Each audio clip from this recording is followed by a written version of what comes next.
Welcome back to my channel. ಹೊಸದಾಗಿ channel ನೋಡ್ತಾ ಇದ್ದರೆ ಸಬ್ಸ್ಕ್ರೈಬ್ ಮಾಡಿಕೊಂಡು ಸಪೋರ್ಟ್ ಮಾಡಿ. ಸಚ್ಚಿದಾನಂದ ಸಾಯಿನಾಥ್ಗೆ ನಮಸ್ಕಾರ ಮಾಡುತ್ತಾ ಸಾಯಿನಾಥರ ಅನುಗ್ರಹ ಎಲ್ಲರ ಮೇಲೂ ಇರಲಿ ಅಂತ ವಿಡಿಯೋ ಪ್ರಾರಂಭ ಮಾಡ್ತಾ ಇದ್ದೀನಿ.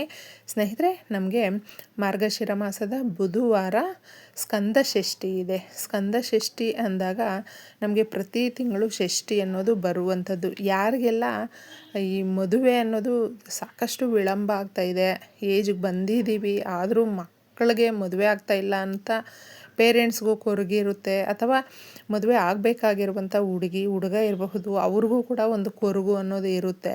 ಅಂತಹವರು ತಪ್ಪದೆ ಈ ದಿನ ಒಂದು ಶಕ್ತಿದಾಯಕವಾದ ಮಂತ್ರವನ್ನು ಇದರಲ್ಲೂ ಕೂಡ ತಿಳಿಸ್ತಾ ಇದ್ದೀನಿ. ಈ ಪರಿಹಾರದ ಜೊತೆ ನೀವು ಮಂತ್ರವನ್ನು ಪಠಣೆ ಮಾಡ್ಕೊಳ್ಬಹುದು. ಇಲ್ಲ ಅಂದರೆ ನಿಮ್ಮ ಕೈಯಲ್ಲಿ ಪರಿಹಾರ ಆಗಲಿಲ್ಲ ಅಂತ ಹೇಳಿದ್ರು ಮಂತ್ರವನ್ನು ಹೇಳ್ಕೊಂಡ್ರೂ ಕೂಡ ಸಾಕಾಗುತ್ತೆ. 108 ಬಾರಿ ಹೇಳ್ಕೊಳ್ಳೋದ್ರಿಂದ ಏನು ದೋಷಗಳಿರುತ್ತೆ ನೋಡಿ. ಸಾಕಷ್ಟು ಜನಕ್ಕೆ ದಂಪತಿಗಳಿಗೂ ಕೂಡ ಹಾಸ್ಪಿಟ್ಲು, ದೇವಸ್ಥಾನಗಳು ಎಲ್ಲವೂ ಸುತ್ತಾಡಿಬಿಟ್ಟಿದ್ದೀವಿ, ಆದರೂ ಏನು ನಮಗೆ ಫಲ ಸಿಗಲಿಲ್ಲ ಅಂತ ಹೇಳಿದ್ರೆ, ಈ ರೀತಿಯ ದೋಷಗಳು ಯಾವುದೇ ರೂಪದಲ್ಲಿದ್ದರೂ ಮೊದಲಿಗೆ ಕಾರ್ತಿಕೇಯ ಸ್ವಾಮಿಯನ್ನು ಪೂಜಿಸಿ ಅಂತ ಹೇಳುವಂಥದ್ದು ಸ್ನೇಹಿತರೆ.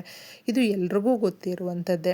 ಆ ಷಷ್ಠಿಗೆ ಹೋಗಿ ಶಾಂತಿ ಮಾಡಿಸ್ಕೊಂಡು ಬನ್ನಿ ಅಂತ ಹೇಳ್ತಾರೆ. ಹುತ್ತಕ್ಕೆ ಹಾಲನ್ನು ಹಾಕಿ ಬನ್ನಿ ಅಂತ ಹೇಳ್ತಾರೆ. ಆದರೆ ಹುತ್ತಕ್ಕೆ ಯಾವುದೇ ಕಾರಣಕ್ಕೂ ಕೂಡ ಹಾಲನ್ನು ಹಾಕಬೇಡಿ. ಅದು ಎಷ್ಟೋ ಜನ ಏನು ಮಾಡ್ತಾರೆ, ಅರಿಶಿನ, ಕುಂಕುಮ, ನೀರು ಹಾಕಿ ಹುತ್ತವನ್ನೆಲ್ಲ ತೇವ ಮಾಡಿ ಆ ಜಾಗವನ್ನೆಲ್ಲ ಕೂಡ ನಾವೇ ಗೊತ್ತೋ ಗೊತ್ತಿಲ್ಲದೋ ಹಾಳು ಮಾಡಿಬಿಡ್ತೀವಿ. ಹಾಲನ್ನು ದಾನವಾಗಿ ಕೊಡಿ ಸ್ನೇಹಿತರೆ, ಯಾರಿಗಾದರೂ. ಏಕೆಂದರೆ ದೇವರು ನಮ್ಮ ಮನಸ್ಸಲ್ಲಿ ಎಷ್ಟು ಪರಿಶುದ್ಧವಾಗಿ ನಮ್ಮ ಆಲೋಚನೆ ಇರುತ್ತೆ, ಭಗವಂತನು ನಮಗೆ ಆಶೀರ್ವಾದ ಮಾಡ್ತಾನೆ. ಯಾರಿಗಾದರೂ, ಮಕ್ಕಳಿಗೆ, ದೊಡ್ಡವರು ಯಾರೇ ಇರಬಹುದು, ಬೇಕಾದರೆ ನೀವು ಹಾಲನ್ನು ದಾನ ಮಾಡೋ, ಇನ್ನೂ ತುಂಬ ಒಳ್ಳೆಯ ಫಲಗಳು ಸಿಗುತ್ತೆ. ಈ ದಿನ ಮುಖ್ಯವಾಗಿ ಮನೆಯಲ್ಲಿ ಈ ಪರಿಹಾರವನ್ನು ಮಾಡಿಕೊಳ್ಳೋದು ತುಂಬ ಚೆನ್ನಾಗಿರುತ್ತೆ. ಷಷ್ಠಿಯ ದಿನ ಅಂದರೆ ಸ್ಕಂದ ಷಷ್ಠಿಯ ದಿನ ನೀವು ತೊಗರಿ ಬೇಳೆಯನ್ನು ಯಾರಿಗಾದರೂ ನಿಮ್ಮ ಶಕ್ತಿಯ ಅನುಸಾರ ಎಷ್ಟು ಸಾಧ್ಯ ಆಗುತ್ತೋ, ಒಬ್ಬೊಬ್ಬರಿಗೆ 1 kg ಅಥವಾ 1/4 kg, ಅರ್ಧ kg ಈ ಥರ ತಗೊಳ್ಬಹುದು. ನೀವು ಸಾಧ್ಯ ಆದರೆ ನಿಮ್ಮ ಕೈಯಲ್ಲಿ ಎಷ್ಟಾಗುತ್ತೋ ಅಷ್ಟು. ಇಲ್ಲಾಂದರೆ ಹಸುವಿಗೆ ತಿನ್ನಿಸಬಹುದು ಸ್ನೇಹಿತರೆ. ತರಕಾರಿ ಸೊಪ್ಪಿನ ಜೊತೆ ತೊಗರಿ ಬೇಳೆಯನ್ನು ಈ ರೀತಿ ತಿನ್ನಿಸಿದಾಗ ಮುಕ್ಕೋಟಿ ದೇವತೆಗಳು ಕೂಡ ಗೋಮಾತೆಯಲ್ಲಿ ಇರುವಂಥದ್ದು. ಆ ರೀತಿ ಇದ್ದಾಗ ಯಾವುದೇ ಒಂದು ದೋಷ ಇದ್ದರೂ ನಿವಾರಣೆ ಆಗುತ್ತೆ. ಭೂಮಿಗೆ ಸಂಬಂಧಪಟ್ಟಂಥದ್ದು ಒಳ್ಳೆ ಮದುವೆ ಆಗಬೇಕು, ಮ್ಯಾಚಿಂಗ್ ಚೆನ್ನಾಗಿರುವಂಥದ್ದು ಬರಬೇಕು. ಈಗಿನ ಕಾಲದಲ್ಲಿ ಮದುವೆ ಅನ್ನುವಂಥದ್ದು ದೊಡ್ಡ ಪರೀಕ್ಷೆನೇ.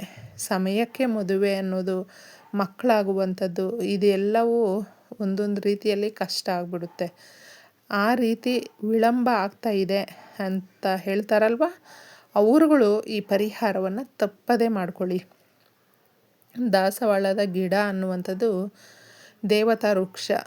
ನಾವು ಯಾವಾಗಲೂ ಏನೇ ಪರಿಹಾರ ಮಾಡ್ಕೊಳ್ಳೋದಕ್ಕೆ ತಗೊಳ್ಳುವಾಗ ಕೇಳಿಕೊಂಡು ತಗೊಳ್ಬೇಕು. ಪರಿಹಾರಕ್ಕಾಗಿ ತಗೊಳ್ತಾ ಇದ್ದೀವಿ ತಾಯಿ, ನಿನ್ನ ಆಶೀರ್ವಾದ ಕೊಡು, ಸಂಕಲ್ಪ ಮಾಡಿಕೊಂಡು ತಗೊಳ್ತಾ ಇದ್ದೀವಿ ಅಂತ ನಾವು ಬೇಡಿಕೆ ಇಟ್ಟು ನಮಸ್ಕಾರ ಮಾಡಿ ತಗೊಳ್ಬೇಕು ಸ್ನೇಹಿತರೆ. ನಿಜವಾಗಲೂ ಎಷ್ಟು ಮಿರಾಕಲ್ಲಾಗುತ್ತೆ ಗೊತ್ತಾ. ಮನಸ್ಸಿಗೆ ತುಂಬಾ ಒಳ್ಳೆ ಸಮಾಧಾನ ಅನ್ನೋದು ಸಿಗುತ್ತೆ. ನಾವು ಮಾಡುವಂಥ ಪರಿಹಾರದಲ್ಲಿ ನೆಮ್ಮದಿ ಅನ್ನೋದು ಸಿಗುತ್ತೆ. ಮನೆಗಳು ಕಟ್ಟೋದಕ್ಕಾಗಲಿಲ್ಲ, ತಗೊಳ್ಳೋದಕ್ಕಾಗಲಿಲ್ಲ, ಭೂಮಿ ತಗೊಳ್ಳೋದಕ್ಕಾಗಲಿಲ್ಲ, ಈ ರೀತಿ ಭೂಮಿಗೆ ಸಂಬಂಧಪಟ್ಟಂಥದ್ದು ಕೂಡ ನಾಗದೋಷ ಇದೆ, ನಿವಾರಣೆ ಮಾಡ್ಕೊಳ್ಬೇಕು ಅಂದರೆ ಒಂದು 30-40 ಸಾವಿರ ಕೇಳ್ತಾರೆ ದೇವಸ್ಥಾನಗಳಲ್ಲಿ. ಈ ಥರ ಕಷ್ಟ ಇರುತ್ತೆ. ತುಂಬ ದೊಡ್ಡದಾಗಿ ಒಂದು ಶಾಂತಿ ಪೂಜೆಗಳನ್ನು ಮಾಡಿಸ್ಕೊಳ್ಬೇಕು. ನಮ್ಮ ಹತ್ರ ದುಡ್ಡಿಲ್ಲ ಅನ್ನುವಂಥವರು ಕೆಲವೊಂದು ಕಡೆ ಒಂದೊಂದು ರೀತಿಯಲ್ಲಿ ತಗೊಳ್ಳುವಂಥದ್ದು ಇರುತ್ತೆ. ಆದರೆ ಎಲ್ರಿಗೂ ಕೂಡ ಪಾಪ ದುಡ್ಡನ್ನು ಖರ್ಚು ಮಾಡಿ ಮಾಡಿಕೊಳ್ಳುವಂಥ ವ್ಯವಸ್ಥೆ ಇರೋದಿಲ್ಲ ಸಾಕಷ್ಟು ಜನಕ್ಕೆ. ಈ ರೀತಿಯ ದಿನದಲ್ಲಿ ನೀವು ಈ ಪರಿಹಾರಗಳನ್ನು ಮಾಡ್ಕೊಳ್ಳಿ ಸ್ನೇಹಿತರೆ. ನಾವು ದುಡ್ಡು ಖರ್ಚು ಮಾಡುವಂಥ ವ್ಯವಸ್ಥೆ ಇಲ್ಲ ಅಂತ ಹೇಳ್ತೀವಲ್ವ, ಎಲ್ರಿಗೂ ಕೂಡ ಆ ಷಣ್ಮುಗನ ಆಶೀರ್ವಾದ ಅನ್ನೋದು ಸಿಗುತ್ತೆ. ಕಾರ್ತಿಕೇಯನನ್ನು ನಾವು ಷಣ್ಮುಗ ಅಂತ ಕೂಡ ಕರಿತೀವಿ. ಈ ದಿನ ಆ ತಂದೆಗೆ 6 ಬತ್ತಿಗಳಿಂದ ದೀಪಾರಾಧನೆ ಮಾಡುವಂಥದ್ದೇ ವಿಶೇಷತೆ. ಒಂದು ಎಲೆಯನ್ನು ತಗೊಂಡಿದ್ದೆ, ಅದರ ಮೇಲೆ ನೀವು ದಾಸವಾಳದ ಎಲೆಯ ಮೇಲೆ ಕ್ಲೀನಾಗಿ ಕಲ್ಲುಪ್ಪನ್ನು ಸ್ವಲ್ಪ ಹಾಕಬೇಕು. ಅದರ ಮೇಲೆ ಒಂದು ದೀಪವನ್ನು ಇಟ್ಟು 6 ಬತ್ತಿಗಳನ್ನು ಸೇರಿಸಿ, ಒಂದೊಂದರಲ್ಲಿ ನೀವು ಬೇಕಾದರೆ 6 ಬತ್ತಿಗಳನ್ನು ಒಂದೇ ಕಡೆ ಸೇರಿಸೋದಕ್ಕೆ ಕಷ್ಟ ಆಗುತ್ತೆ ಅಂತ ಹೇಳಿದ್ರೆ 3 ಬತ್ತಿಗಳು ಒಂದೊಂದು ಕಡೆ ಸೇರಿಸಿ 2 ಬತ್ತಿಗಳನ್ನಾದರೂ ಹಾಕಿ ದೀಪ ಹಚ್ಚಬೇಕು. ನಮಗೆ ಲೆಕ್ಕಕ್ಕೆ 6 ಬತ್ತಿಗಳು ಇರಬೇಕು ಅಷ್ಟೇ. ಈ ರೀತಿ ನೀವು ಈ ದಿನ ಎಳ್ಳೆಣ್ಣೆಯಿಂದ ಅಥವಾ ತುಪ್ಪದಿಂದ ದೀಪಾರಾಧನೆ ಮಾಡಿದ್ರೆ ನಿಮಗೆ ಇರುವಂಥ ದೋಷಗಳು ನಿವಾರಣೆ ಆಗುತ್ತೆ. ಇನ್ನು ಮತ್ತೊಂದು ಪರಿಹಾರ, ಭೂಮಿ ತಗೊಳ್ಳೋದಕ್ಕೆ, ಪ್ರಾಪರ್ಟಿ ತಗೊಳ್ಳೋದಕ್ಕೆ, ಮನೆ ಕಟ್ಟೋದಕ್ಕೆ ಚೆನ್ನಾಗಿ ಕೆಲಸ ಪ್ರಾರಂಭ ಮಾಡಿದ್ದೀವಿ ಅಂತಂದರೆ ನಿಲ್ಲಬಾರ್ದು, ಫಾಸ್ಟಾಗಿ ಕೆಲಸಗಳಾಗಬೇಕು ಅನ್ನುವಂಥವರು ಒಂದು ಚಿಕ್ಕದಾಗಿ ಬೆಲ್ಲದ ತುಂಡನ್ನು ಹಿಡಿ, ಈ ಎಲೆಯ ಮೇಲೆ ಇಟ್ಟು ಓಂ ಸ್ಕಂದ ದೇವಾಯ ನಮಃ ಈ ಮಂತ್ರವನ್ನು ನೋಡಿ ಸ್ನೇಹಿತರೆ ಎಲ್ಲರೂ ಕೂಡ ಪಠಣೆ ಮಾಡ್ಕೊಳ್ಬಹುದು. ಮದುವೆ ಆಗದೇ ಇರುವಂಥವರು ಮುಖ್ಯವಾಗಿ ದಿನಕ್ಕೆ 108 ಬಾರಿ ಏನಾದರೂ ಪಠಣೆ ಮಾಡಿದ್ರೆ, ಮಕ್ಕಳಾಗದೇ ಇರುವಂಥವರು, ಭೂಮಿ ತಗೊಳ್ಬೇಕು ಅನ್ನುವಂಥವರು ನೀವು ಓಂ ಸ್ಕಂದ ದೇವಾಯ ನಮಃ, ಓಂ ಸ್ಕಂದ ದೇವಾಯ ನಮಃ ಈ ದಿನ 108 ಬಾರಿ ಈ ಮಂತ್ರವನ್ನು ನೀವು ಪಠಣೆ ಮಾಡೋದ್ರಿಂದ ನಂಬಿಕೆ ಇಟ್ಟು ಶ್ರದ್ಧಾ ಭಕ್ತಿಯಿಂದ ಪಠಣೆ ಮಾಡಿ ಸ್ನೇಹಿತರೆ.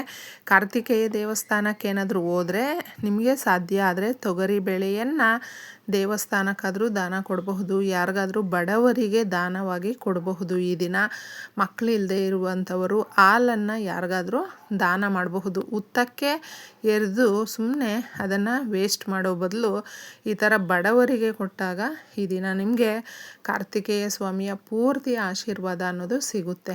ಬೆಲ್ಲವನ್ನು ನಾವು ಈ ಥರ ಇಟ್ಟಾಗ ಚಿನ್ನ ಗಿರವಿ ಇಟ್ಟಿದ್ರೆ ತಗೊಳ್ಬಹುದು, ಒಡವೆಗಳನ್ನು ನಾವು ತಗೊಳ್ಳುವಂಥದ್ದು, ಹೊಸದಾಗಿ ತಗೊಳ್ಳುವಂಥದ್ದು, ಭೂಮಿಗಳನ್ನು ಪರ್ಚೇಸ್ ಮಾಡುವಂಥದ್ದು, ಮನೆ ಮಠ ಕಟ್ಟುವಂಥದ್ದು ಸಾಧ್ಯ ಆಗುತ್ತೆ. ಎಲೆಯ ಮೇಲೆ ಇದನ್ನು ಇಡ್ತೀರಾ, ಬೆಲ್ಲವನ್ನು ಒಂದು 3 ತುಂಡಾದರೂ ಇಡಿ, ಇಲ್ಲಾಂದರೆ ನಿಮ್ಗೆ ಎಷ್ಟು ಸಾಧ್ಯ ಆಗುತ್ತೋ ಒಂದು ದೊಡ್ಡದೇ ಇಡಬಹುದು. ಇಟ್ಟು ಸಂಕಲ್ಪ ಮಾಡಿಕೊಂಡು ಕೇಳಿಕೊಂಡು ತದನಂತರ ಇದನ್ನು ನೀವು ಮಾರನೇ ದಿನ ತಗೊಂಡೋಗ್ಬಿಟ್ಟಿದೆ ಎಲ್ಲಾದರೂ ನಿಮಗೆ ಹತ್ತಿರದಲ್ಲೇ ಯಾವುದಾದ್ರೂ ನಿಮಗೆ ದೇವಾಲಯಗಳು ಸಿಕ್ಕಿದ್ರೆ ಆ ಜಾಗದಲ್ಲಿ ಈ ರೀತಿಯ ಬೆಲ್ಲ ಎಲೆ ಸಮೇತ ಇಟ್ಬಿಟ್ಟು ಬನ್ನಿ ಸ್ನೇಹಿತರೆ. ಆ ಥರ ಇಟ್ಟು ಬಂದಾಗ ಏನಾಗುತ್ತೆ ಅಂದರೆ ನೀವು ಕೇಳಿಕೊಂಡಿರುವಂಥ ಕೋರಿಕೆಗಳು ನೆರವೇರೋದಕ್ಕೆ ಪ್ರಾರಂಭ ಆಗುತ್ತೆ.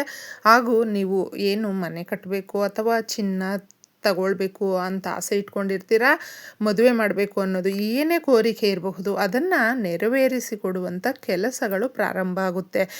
ದೇವಾಲಯಗಳು ಯಾವುದು ನಮ್ಗೆ ಹತ್ತಿರದಲ್ಲೇ ಇಲ್ಲ ಅಂತ ಹೇಳಿದ್ರೆ ಇರುವೆಗಳು ಎಲ್ಲೂ ಓಡಾಡ್ತಾ ಇರುತ್ತೆ ನೋಡಿ, ಆ ಜಾಗದಲ್ಲಿ ಇಟ್ಟು ಕೂಡ ಬರಬಹುದು. ಮಾಡ್ಕೊಂಡು ನೋಡಿ, ಬಹಳ ಪವರ್ಫುಲ್ಲಾಗಿರುತ್ತೆ, ಒಳ್ಳೆಯದಾಗುತ್ತೆ.